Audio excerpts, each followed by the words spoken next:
around the country, and that's where it needs to be, around the country rather than in head office. Question number 11, Clare Curran. My question is to the Minister of Economic Development. Does he stand by all his statements about manufacturing in New Zealand? The Honourable Bill English. Speaker, on behalf of the Minister for Economic Development, yes. Clare Curran. Supplementary.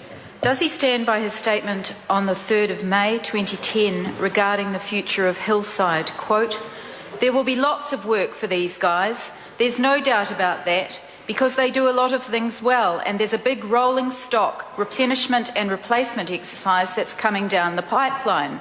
End quote. And if so, what does he have to say today to the 90 Hillside workers who have lost their jobs because of his government's directives to the Kiwi Rail Board? The Honourable Bill English. Well, Mr Speaker, the job losses are not the result of the government directives. In fact, this government has already invested three quarters of $1 billion in Kiwi Rail. The only directive to their board is to ensure that we have a sustainable rail system, and so they have taken a decision recently around the Hillside works. It is very unfortunate for those workers who have lost their jobs, but as it's turned out, those jobs weren't sustainable, and we are doing everything we can to ensure that other Dunedin businesses can take those workers on so they can get another job. Clare Curran. Why did he not support the recent proposal for Hillside to produce 100 rail wagons at the Dunedin factory in light of the serious flaws and faults revealed in the Chinese wagons? The Honourable Bill English. Mr Speaker, because those decisions are correctly made by the people who understand the procurement of railway equipment and the board to whom they are accountable. Clare Curran. What action has he taken to give government leadership in procuring New Zealand-made goods where that would lead to more jobs, less unemployment and a reduced government deficit? The Honourable Bill English. Well, Mr Speaker, as has been government procurement policy now for some time, we generally expect government agencies to achieve best value for money.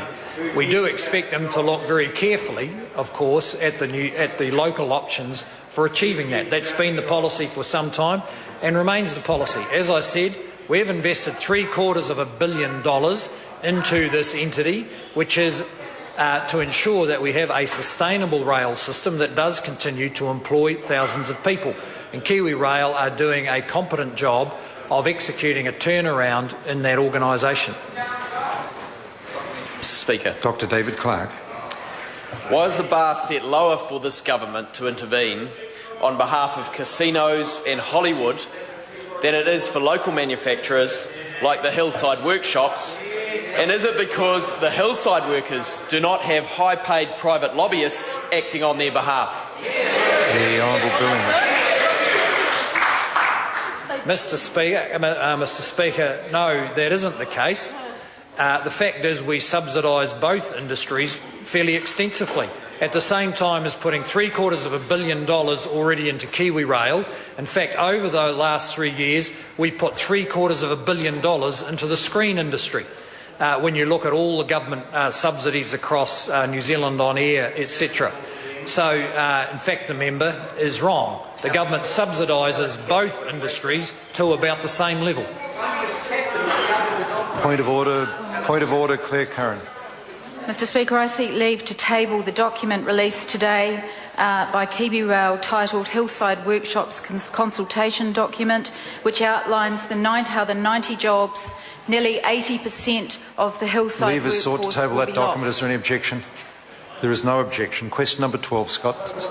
By point of order, the Right Honourable Winston. Speaker, in the light of answers given by Mr Guy, Minister today, to question 6, I seek leave to table Wednesday, August 31st, 2011. Order. What's the document? It is Travel Trade, and it's an article confirming China Southern Airlines.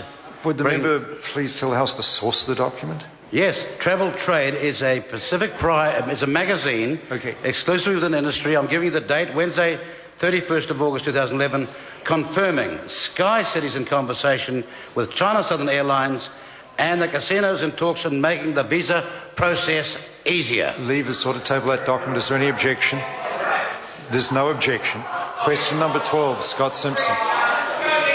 Thank you, Mr Speaker. My question is to the Associate Minister of Transport and asks, what progress can he report on the government's vehicle licensing? I apologise to the honourable member asking the question, but could the benches on my left on this occasion please be a little more reasonable with their interjections?